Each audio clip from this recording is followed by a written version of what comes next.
Hello and welcome to the Self-Consciousness Podcast. I am your host, Jennifer Way, and I'm so glad that you are joining us. Today's episode is the third in our New Earthing series. Today is actually Earth Day when I'm recording this, and this episode really has to do with the environment and kind of how we move forward through this crisis that we're experiencing.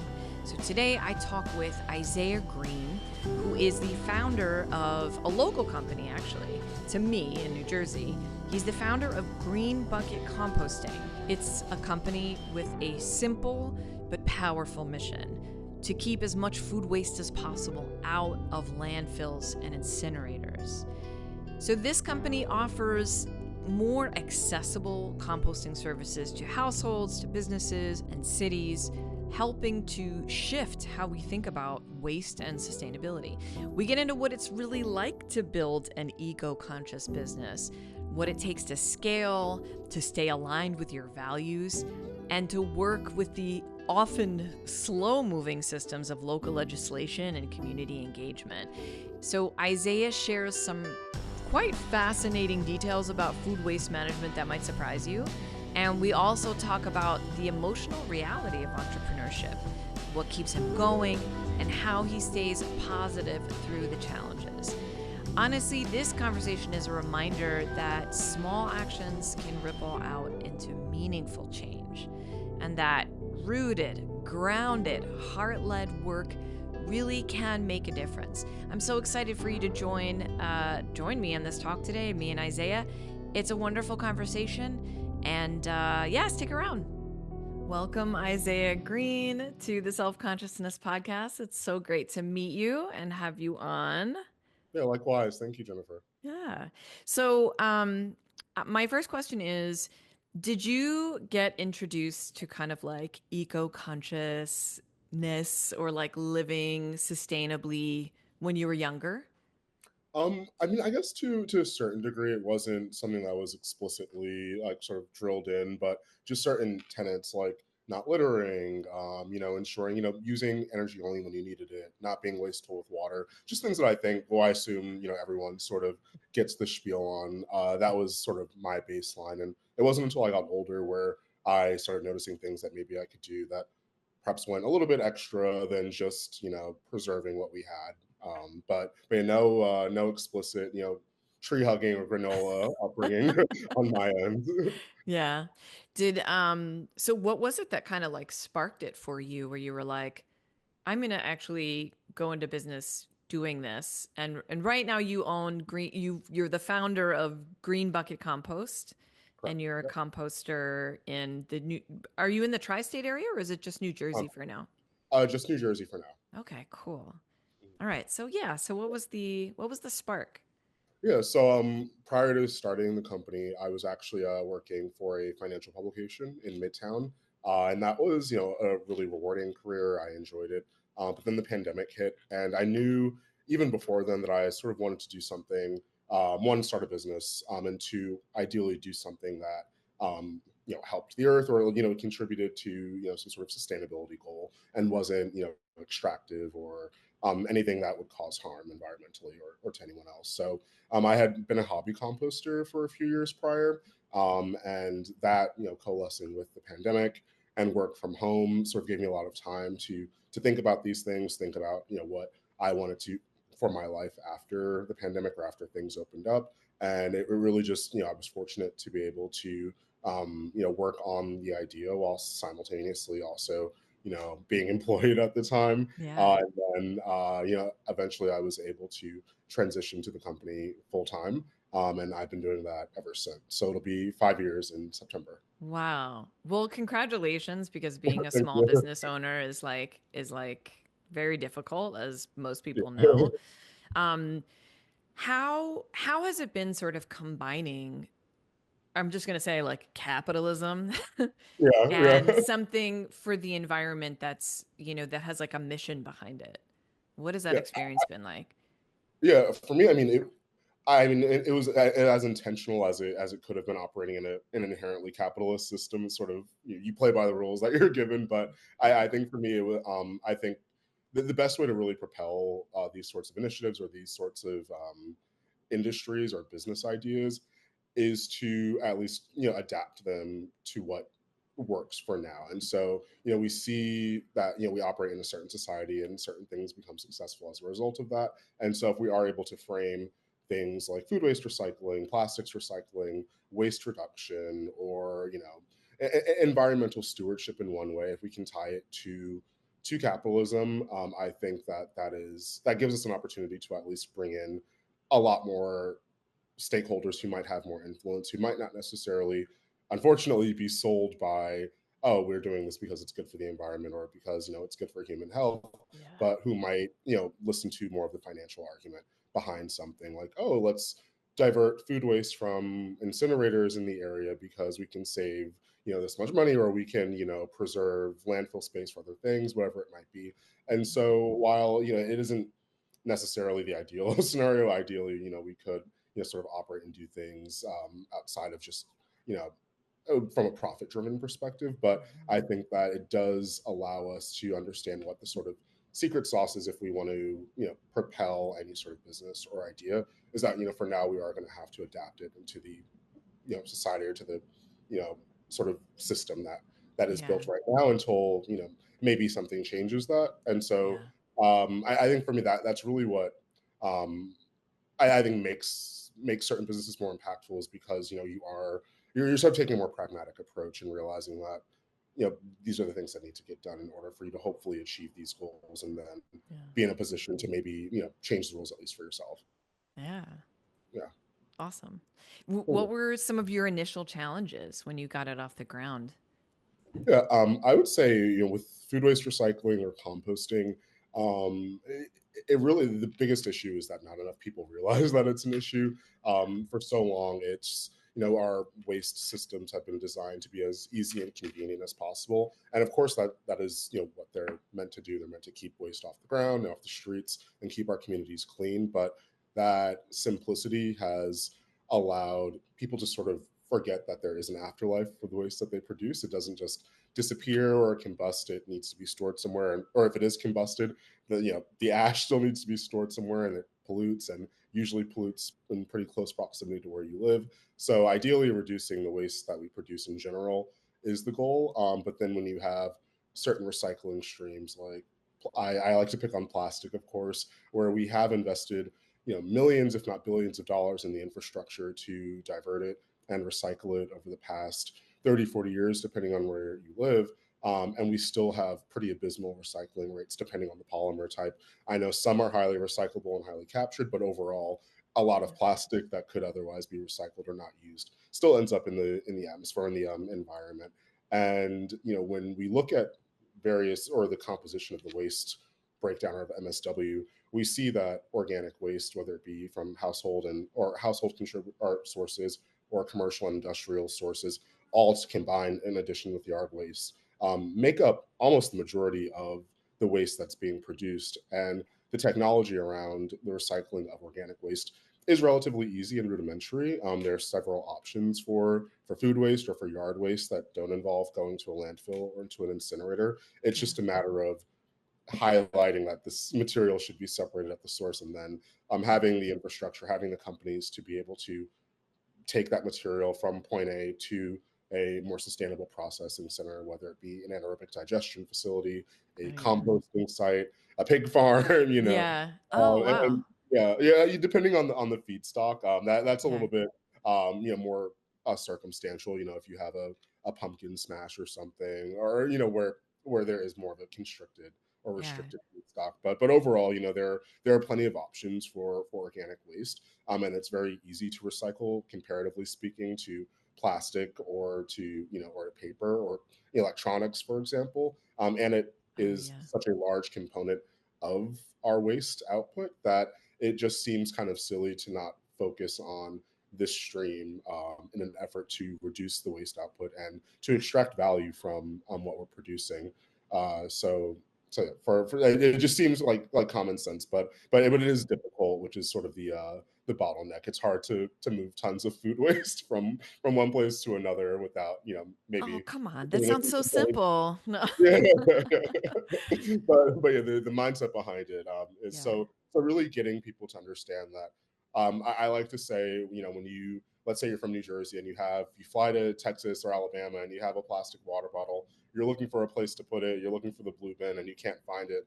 That moment of hesitation, I would also like people to have with food waste. If you have an apple core or a banana peel, don't just chuck it in the trash. Ideally, there is another outlet for that provides a little bit more benefit. Yeah. This is like, well, I know there's no dumb questions, but this is a dumb question. I'll warn you. So, like, I saw that your company, which is amazing, you have a lot of partners. You're actually working with Jersey City government, which I love. I saw that you're like, actually, as of this month, you recently partnered with the government and like the local government and here in Jersey City, which is super exciting because I've been like wondering about that as well. Yeah. Um, but I saw that you working with Chipotle. And I'm like, as you're talking, I'm like, okay, so when I'm in Chipotle and I see the signs for what to separate my stuff into, I Mhm. get so confused and like stressed out and like Yeah. kind of like I see the photos there, but I'm always hesitating because I'm like, did I put plastic in my box with the other stuff? Like, what would you Yeah. say to consumers who are confused about it? Is there any sort of clarifying information you can give? Yeah. So yeah, that's a really Or great like point. dumb it down for everybody? Yeah, and I mean myself too. And it really it depends on where you are. Like certain plastics are recyclable, certain ones aren't. So for me, I'm not exactly entirely sure of the source to credit, but I believe it was Waste Management that came up with the Recycle Right campaign and sort of the phrase "when in doubt, throw it out." So it's cute. It's a great thing. I can't take credit for it, but Yeah. I would say when in doubt, throw it out. It does sound sad, but the sort of damage that could occur to the recycling equipment. I mean, just the other day, or a few weeks ago, rather. Sorry, I live across from a firehouse, so you That's might hear. okay. I know. I'm like, I Yeah. live near Newark, so there's like planes going over. Oh Yeah. yeah, exactly. Anyway, go um, ahead. yeah. And so, just the other month, there was a fire at the Sims recycling facility. Suspected battery was included. So when we recycle Oh, improperly, or when we send things that don't necessarily or can't be accepted in the recycling system, unless they're filtered out at a material recoveries facility or by hand, it is often, or it's unfortunate that it could cause damage, more damage than intended. So when in doubt, throw it out. There are certain easy things, like if you have a plastic water bottle, yeah, absolutely throw that into it. But if it's something like an umbrella, or let's say a Chipotle container that has like the more cardboardy base and plastic top, what do you do with it? For me, I would say I probably would take the plastic, recycle that, and then take the rest of it and throw it out. But okay. absent that, I would just say, when in doubt, really throw it out and focus on things that are a sure bet in the recycling system, and it'll Yeah. be a lot better for the whole system as a whole. Other than wish cycling is the term that's used in the Yeah. industry when you have the best of intentions, but it doesn't necessarily fit into the technology that we have at the moment. Yeah. So, were there any surprising lessons that you sort of came across as you entered the business of sustainability? Yeah. Surprising. So, as it relates to sustainability in particular, I would have to think on that a little bit. I would say overall, more generally speaking, with the business, the learning curve was quite steep. When it relates to food waste, actually, having a business in this space, there's very little precedent set. There are very few food waste dedicated haulers that have existed for more, let's say, 20 years. I think we all know of the Organics, which is now known by, or now known as Denali, which was acquired. They were one of the biggest. And from my understanding, they were doing something a little bit more different than what we're doing working with post-consumer food waste. So Mhm. a lot of the learning curve was just really understanding what the best, operational best practices are, designing routes, figuring out how to market to certain customers, because it is, I won't, mince words, in that food waste recycling is inherently going to be a little bit more expensive at the moment than other waste services. So, it's very hard unless you're working with a very large client to say, hey, we can save you money by, changing the destination of your material. It's going to be something that you're going to invest in, but it's usually done by companies who see a one who see the value in ensuring that they have solid waste practices. Many of the restaurants, food businesses that we do work with, the majority of their waste is going to be food waste. So for them, it makes a little bit more sense than, let's say, if I'm just, if we're working with a small office that only has a coffee machine or a couple of bananas. So if 90% of your waste is going to be food waste and cardboard boxes, whatever it might be, the materials that the food waste or the food comes in, you're going to have a lot more of an impact investing in these food waste separation or food waste Yeah. recycling services, because you can, reduce your waste output by, pretty considerable amount just by changing the bin in which a certain material goes into. Yeah. So I would say for that, that's been really, really helpful, and just having people be receptive to that. But one of the challenges, it's hard operating a business where, we're not like other waste industries. We don't have compulsory mandates behind food waste Mm. where we have a guaranteed market that we can work with. Everyone, at least in New Jersey, that we're working with is working with us voluntarily. So we're very grateful for them. Thank you. Yeah. And we appreciate that they see sort of the vision as it relates to sustainable waste practices, especially here in the state of New Jersey, where we have very little landfill space. We have incinerators that are very close to our population centers. So ideally, we want to reduce the amount of waste that we're putting out there. And if there is a way to extract value from it, whether it be in the form of renewable natural gas, compost, from food waste, I think that it would behoove us to do so. So, but yeah, absent any meaningful requirements for households or for businesses to actually separate their food waste, it is it's about building Mm. awareness around food waste, Got it. going to businesses, doing the groundwork, investing in advertising, just to bring people up to speed in that, hey, this is an issue, and acknowledge that, and then from there, saying, well, now that you know that it's an issue, we have a solution for you.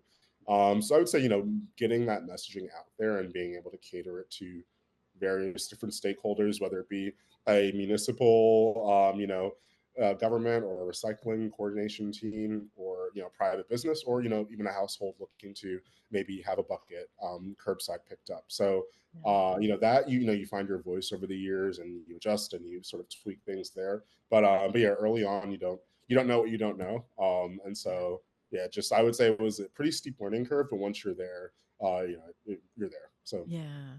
knock on wood. Yeah, no, it's awesome. Like I the trajectory or, just kind of seeing where you guys came from, it's exciting to me. I mean, that's because I'm a dork. Like I don't know anyone else that this is kind of like exciting about. But I guess the main question is what goes into compost? We should probably educate everybody listening. Yeah. What exactly goes So into compost? yeah. So I usually like to say food waste recycling. So Okay. with compost, Yeah. a lot of the market has sort of adopted that as a catch-all term, but composting is one method of food waste recycling. Okay, got it. And so that's like the aerobic breakdown of food when you mix greens with browns, water, and sort of get that organic matter. So with food waste recycling, that can incorporate a variety of mechanisms to process the food waste. So the EPA actually, they used to have what was called the food waste hierarchy. Now it's more of a scale that just shows from most preferred to sort of least preferred the various ways of recycling food waste in particular. And so earlier, I believe I alluded to feeding pigs. So in some instances, when you have very clean food waste or very restricted feedstocks, you are able to just bring it to a dairy farm or a hog farm or a pig farm and supplement their diet with food waste or with wasted food. You then have anaerobic digestion, which is a really for its physical footprint, a very very powerful process for food waste recycling, especially in urban areas, because you can extract one renewable natural gas from it. You also have a site that is relatively small in physical footprint that can process some facilities up to 1,000 tons of material per day. Oftentimes, they do have the capital and the resources to have depackaging, so that when you are Mm. working with hundreds of thousands of people or businesses, and you understand that unfortunately, as much as you want them to, not everyone can take off the fruit sticker or the twist Yeah. tie on the banana peel, and to know that they can still separate their food waste and not have that be detrimental to the process. AD is really great for that, and it's sort of a 2-for-1 where you get the energy from the renewable So natural this gas. is anaerobic Oh, digestion. digestion, Okay, yeah. got it. But then you also get an end product, a solid end product called digestate, which can then either be directly land applied or sent to a Oh, composting facility as sort of the green feedstock to have a compost product.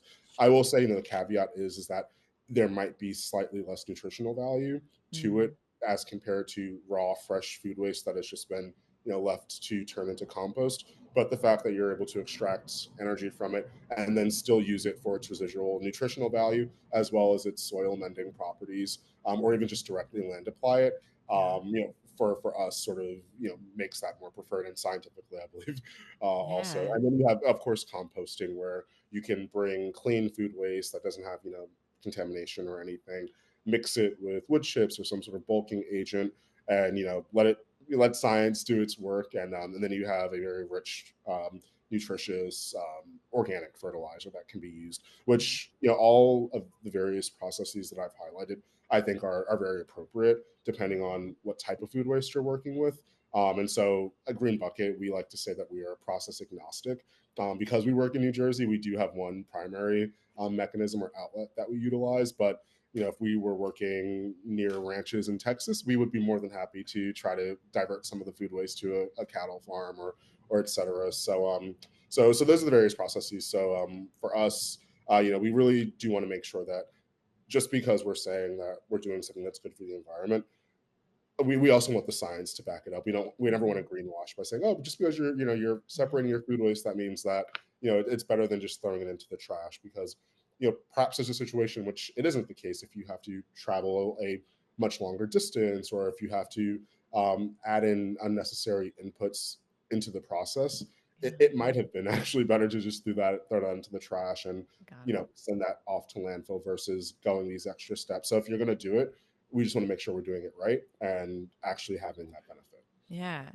So no paper, right? All right, so yeah, so that actually, yeah, that's a great Yeah, segue. What goes yeah, into the or to the food waste bucket, yeah. and so pretty much anything you can eat is always a safe bet to work off of, Okay. and so any sort of food waste, for us, because that we do work with a facility with deep packaging, we can accept a certain degree of contamination. If you can't take off every sticker and you put an apple in one of our bins, it's not going to be the end of the world. We would prefer, of course, if you wanted to do it, please do it. But Yeah. it really is anything you can eat, you're able to put into the bins. For Jersey City in particular, we do not allow like brush or any sort of like hard woody materials. There are certain materials that we just don't want. It's primarily food waste, any sort of yard waste. It won't be permitted at the Oh, facilities, but okay. yeah, just it's less, not because it can't be. It's just it's not preferred. That's a Sure. whole separate Yeah. conversation. Yeah, like there. Yeah. So it's based like the nutritional value of certain feedstocks. Like if I'm producing gas, an apple or a steak is much more valuable than like a ton of dried grass, just because Got you can it. extract more energy from like the caloric value, stuff like that. Yeah. Yeah. Oh my God. It's so complicated. I mean, I don't know what I was expecting because it there is a certain sort of greenwashing you do to yourself because you automatically you're like, I'm doing this. I'm amazing for doing this Yeah, for the yeah, environment. And you're yeah. like, I'm just like really great at this, but it there's just so much that goes into it. It really is a complicated process. Do you think that like legislation can help sort of streamline Yeah. that process or just making it more of in people's awareness? I mean, which is what you're already kind of trying to do. Yeah, absolutely. I think from a market building perspective, as with any industry, scale leads typically to price reductions, and for food waste recycling to really, I think, be ubiquitous around the country as an industry, the goal should be to sort of at least approach price parity with our other recycling streams, plastics, cardboard, whatever else it might be.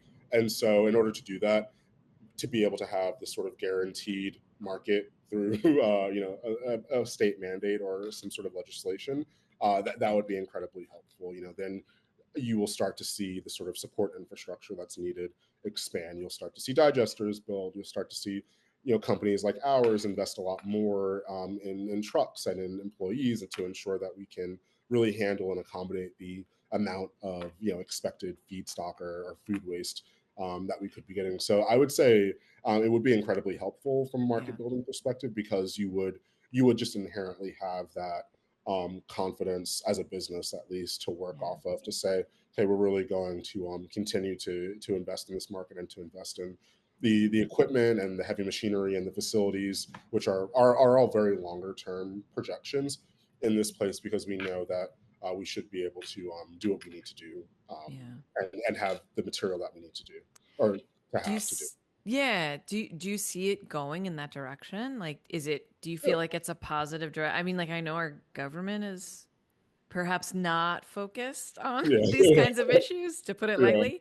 So do you feel positive about kind of about the, the progression of things? Yeah, I mean, I would say that there's been so much momentum, and maybe I'm biased, but it does seem as though when I speak to other people and speak to even people outside of the industry, that there is this at least transition in mindset that food waste recycling or composting doesn't just seem to be one of those like Brooklyn things that like people do on a Sunday after going to get their $9 oat cortado, but it's something that like we are working in several suburban New Jersey towns, and offer municipal drop-offs outside of Jersey City for people who just say that, okay, we want to do something different. We want to and we want to make a change, even if it's just small, on our own. And so yeah, I would say that I'm sorry, you'll have to remind me of the original question. I sort of Yeah, lost. I don't I mean, I guess, like, do you see it sort of moving in a positive direction? Like, in terms of Yes. like getting more financing, and it's great Yeah. that to have those partnerships, like with like Yeah. municipal input is, I don't know if that's the right way to phrase it, but Yeah. No worries. yeah. But Mm. it's like you do see it expanding. I'm Yeah, like, I would say please give that, us some good news. yeah. At the state level, I do see it moving forward. During the pandemic, the timing was unfortunate, but there was a bill, 23701, I believe. You'll have to correct me on that, or A2371, and that was the infamous food waste bill that required that larger scale food waste producers of 1 ton per more a week, or 52 tons annually, within 25 road miles of a Class C recycling center, must divert their food waste. Wow. I We haven't worked with any businesses that have cited that as the reason that they're working with us. Mm. So from my interpretation of things and my analysis, it really hasn't done much to move the needle, other than, I think, bringing it to the forefront of conversation. Unfortunately, it did so in April of 2020. So there were also other things on people's mind at that point. And then Uh, I think outside of the industry, it sort of it didn't really make much of a splash. But mm, legislatively, I'm not a political scientist, but I would imagine that having some sort of foundational legislation or regulation is much easier to expand upon than trying to create a whole new robust food waste separation package. So yeah. I think in terms of just getting something on the books directly related to food waste in the New Jersey legislature, that's incredibly impactful and positive. And then hopefully giving us something, a foundation with which to work on, to hopefully bring down those tonnage requirements from Yeah. 1 ton per week to maybe half a ton, or to essentially work our way, and to do so in tandem with the industry, to make sure that we have the infrastructure to actually enforce the laws that we create around food waste separation, but then to also ensure that we have people actually separating their food waste Yeah. and having it go to these multi-million dollar facilities that are designed specifically to process it. And so we're seeing sort of in real time what's happening in New York. And I live here, and it's Yeah. unfortunate to see that even just a few weeks after um, the implementation of the fines, that they have since canceled the fines. The program seems to still be I didn't active. know that. I Yeah, heard there's a lot about that, but I didn't realize that. Wow. Yeah, and I mean, even though there have been announcements, I think for us in the industry, we've been very on top of it. But for my neighbors, for my friends who are not involved in food waste recycling, they don't even know that we're meant to be Mm. using the brown bins. And if you live in a building, it's kind of hard to, like with a trash chute, for example, where do you even store the brown bin? So it seems as though I mean, I don't want to bash the law. I think that every new sort of initiative, one moment, It's okay. sorry. We'll pause. Yeah. Any change in sort of the way people live their lives on an everyday basis is going to have its inherent learning curve. But I Mhm. do think that perhaps other factors, whether they be political distractions or anything else that's been going on in city government, uh, it's clear that this wasn't like mission critical for the Yeah. Adams administration, and you're seeing the signs of that Yeah. in real time. And so, and my only fear is that with these programs or with these enforcement mandates, in my opinion, the only thing worse than not having something on the books is having something on the books that then just goes so poorly that it leaves a very bad taste in people's mouths for, let's say, the next generation or for years to come, where it really is going to take a lot more trust building to get society back to a point where it's like, okay, we're willing to listen to you again. So obviously I'm looking at this very closely, but it would help if there were more laws, but we just have to make sure that we're making good laws, and that we're making laws that are actually enforceable. Yeah. So how we do that, Yeah. I'll leave that up to people who are much more qualified than I. But yeah, so that's what I sort of think on that. Yeah. Can you talk a little bit about the kind of sort of outreach to educate people that you guys do? I definitely like on your website I saw you guys at like farmers markets and things like that. I feel like that's so great. Do you go to schools? Oh yeah, so in terms of outreach, early on we did a lot of tabling. So the Westfield Green Fair, New Jersey, that was actually one of our first in-person events, especially given the pandemic.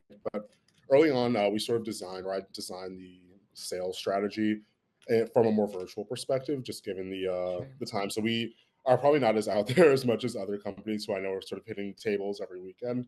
But in terms of outreach, we really do think that honestly, social media has been great for us, and that's something that we want to incorporate a bit more. In that, because we're at a point in the industry where it really is just about identifying food waste as an issue. It really doesn't matter who our target is. Obviously, we want our target to be people that are living in a place that can actually work with us, but just People having who eat food. yeah, people who eat food, Yeah. and do so in New Jersey, ideally. Yeah, But exactly. ideally, we do. It just makes sense to just have it be as much of a broad brush, because it's not something that I think everyone knows about, and our ad goals or our awareness goals are strictly about raising awareness around our company, but it's Of really course. raising awareness around food waste recycling in general. So even other businesses like Mill, we see them highlighting that food waste is an issue, and so joining that and getting society up to a point where the average person would tell you that seeing food waste in the trash is a bad thing. They may Right. not necessarily have the solution for it, but they do identify that as a problem. I think then you'll start to see companies like ours transition more into a more company specific approach Yeah.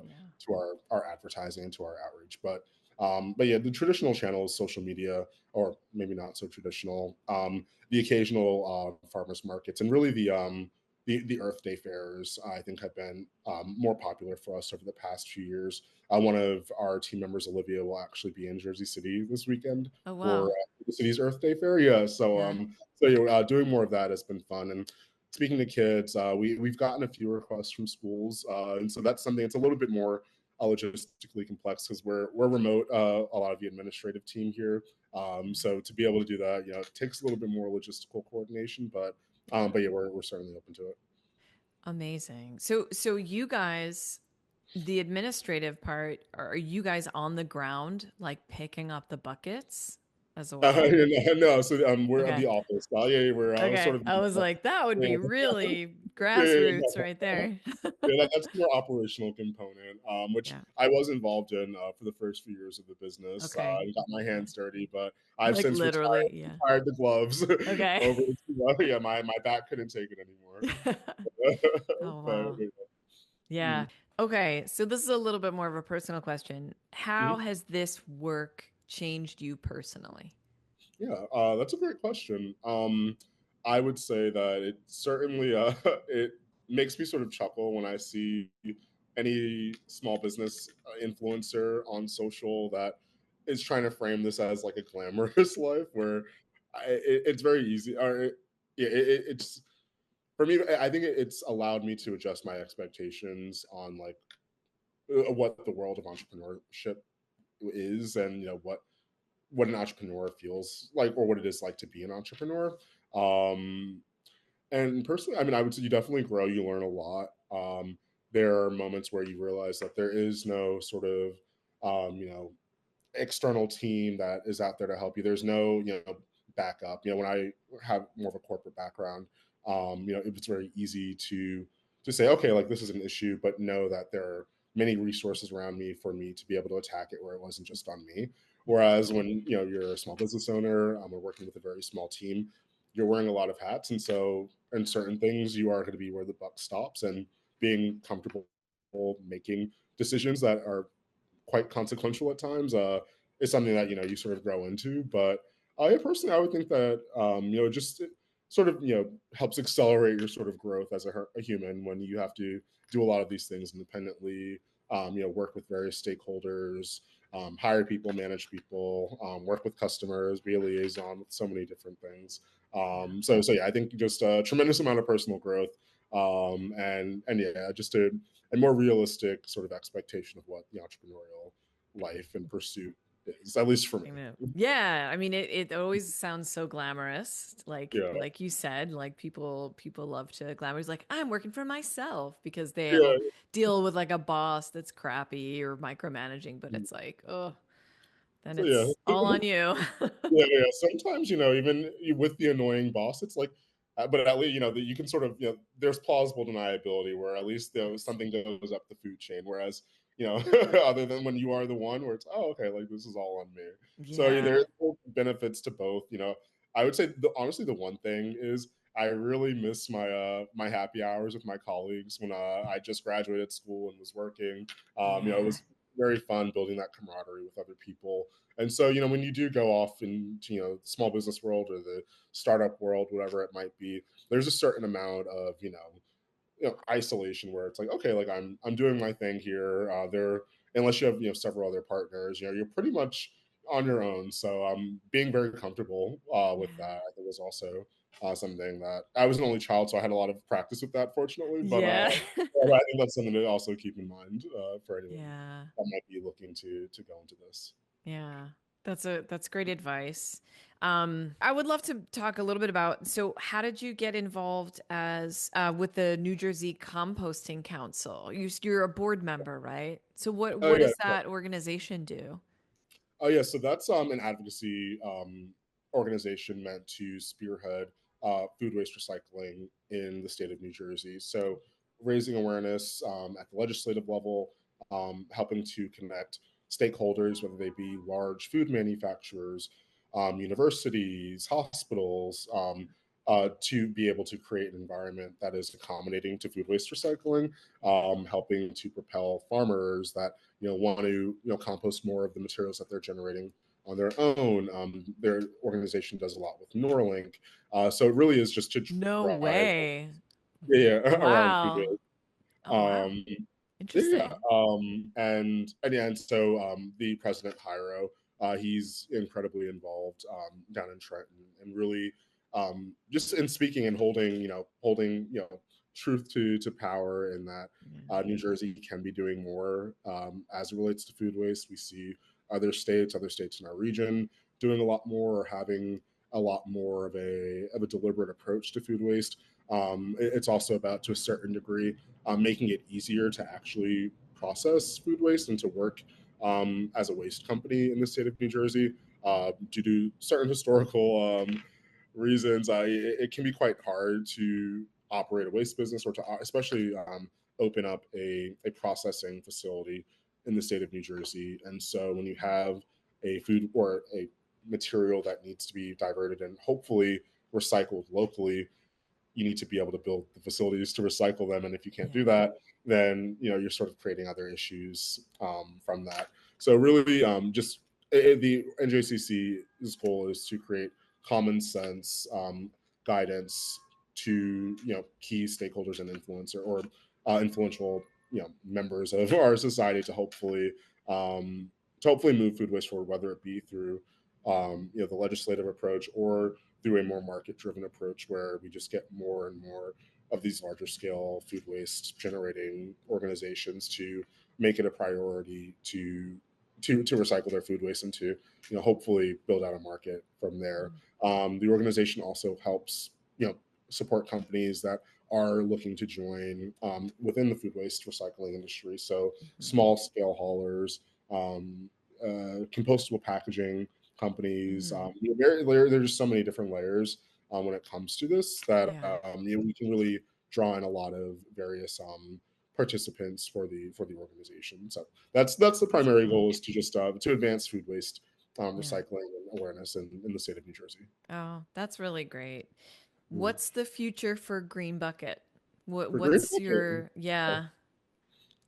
so ideally, we do look to the day where every New Jersey and every American ideally um, realizes that food waste should not be in the trash and should be diverted to a better source. And hopefully, we're the ones helping them do that. Yeah. But also just helping to establish the infrastructure that's needed to do that. I think coming into this industry relatively early on, waste is not a new industry, but food waste dedicated hauling or food waste specific processing is relatively unique, and seeing the various iterations of that, whether you have waste management core facilities that are pre-processing food waste and then working with existing infrastructure at wastewater plants to digest it, or standalone digesters, composting facilities. You have so many different types of processors that are working to accommodate this material, and for us to be able to join in on that, to be able to provide the facilities that hopefully just make it easier for companies like ours to really scale up and to be able to offer our services at a price that is comparable. I would say it's pretty comparable now, but even more comparable to, let's say, their plastics contract or their cardboard contract for recycling. That's really where we see the business going. Is just expanding sort of what we're doing and hopefully bringing in some other things that help to drive our business, but also the industry forward. Yeah. Are you guys looking for investors? Are you guys doing like that whole process? There's no formal sort of investor search at the moment, but Okay. within the next 6 months, that could definitely change. So I'll keep. Okay, that's cool. Mhm. That's exciting. Yeah. So this is more since you guys really do food waste management and recycling. Mhm. For people who are just interested in getting started with composting, Mhm. what kind of advice would you have for them? Yeah. As in like composting at home, sort of in the backyard. Yeah. Yeah, Yeah. yeah. For them, I would say be patient, Yeah. reduce your expectations, and always use more browns than you think you do. So when you shred up your cardboard or your paper or you're adding in those dried leaves, always add in a lot more than you think you need, because it's much easier to sort of hydrate food waste than it is to dehydrate it. So, or compost rather. So Oh, I okay. early on in the business was actually doing a lot of the composting myself. It wasn't large enough to go to a facility. So you have a few buckets. What do? You go to your parents' house and you do a pile. That quickly stopped. But for at least a month or two that was going, and yeah, I can say with certainty that add more browns than greens. Okay. Keep it moist. Always cover it, especially in the cooler months. You'll see just how much more quickly the heat builds up. And always remember to turn your pile. And if it starts to smell, you can always. It's never the end when it comes to a compost pile. Some will happen quick. They'll get hot. They'll do their thing in 2 to 3 months. Others might, be a little bit slower of a process. It just depends on how much time and energy you have to devote to it.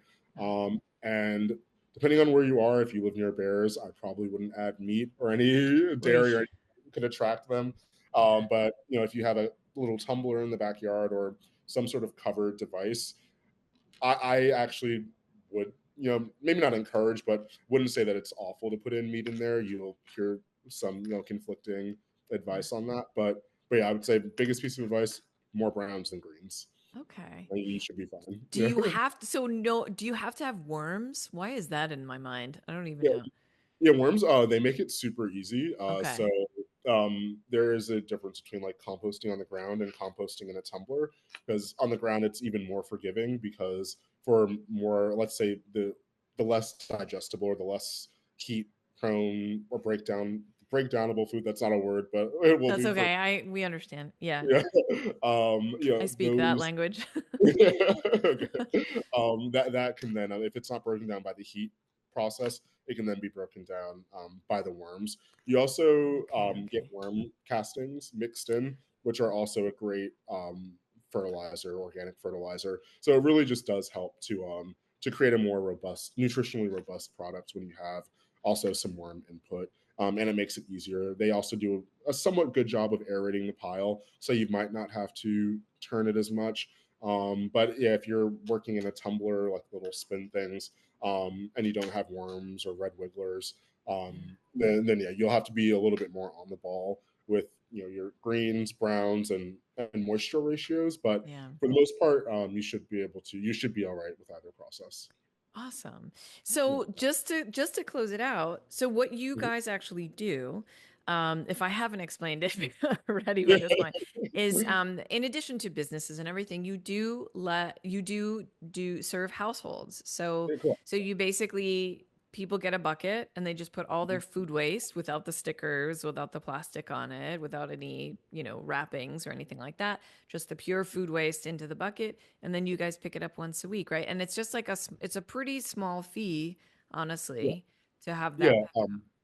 Yeah, correct. So I would say for us, what makes us a little bit different from other businesses is that because we do have access to the facility that has deep packaging, the fruit Oh, okay. stickers, we do accept packaged food waste. So Oh, if okay, you have okay. that tray of meat that's gone bad, we can accept that. It won't be detrimental. The fruit stickers, while we always encourage, best practice as it relates to food waste separation, Yeah. it won't be the end of the world if your food Got it. waste or if your fruit stickers end up in there. Twist ties, of course, we want to make sure that, if you can, please remove them. But it really is about making this as easy and as seamless as possible for people. People have busy lives, there are kids, jobs, Yeah. commutes, everything. The last thing I think anyone looks forward to is having another bin staring at them after dinner to figure out what to do with. And Yeah. I think plastics and cardboard for some people was already enough, and now we're asking food waste. That could be a bridge too far. So we Yeah. get that. We get that not everyone, is perhaps of the same excitement when it comes to food waste as you and I. So really to make it Yeah. just as easy as possible for that person who could not care less about food waste, but just wants to do the right thing. That we have a service for them, and we have a service for the person that, if they could, would compost themselves at the end of their lives, and are Yeah. just really addicted to composting and are food waste junkies, let's say. We like to think that we can work across the spectrum and everyone will have a similarly good experience at the household level. But yeah, Oh, so we that's do great. work with households in New Jersey. Yeah. Oh my gosh, this has been really informative, Isaiah. I really appreciate you taking the time, especially on Earth Day. Oh my gosh, to Busy sit season. down and talk about all of this. It's so where can people find you? Yeah, so you can find us at GB Compost on Instagram, or at greenbucketcompost.com. That's our website. Awesome. Thank you so much. It was Thank a you so much for having pleasure. me. I appreciate it.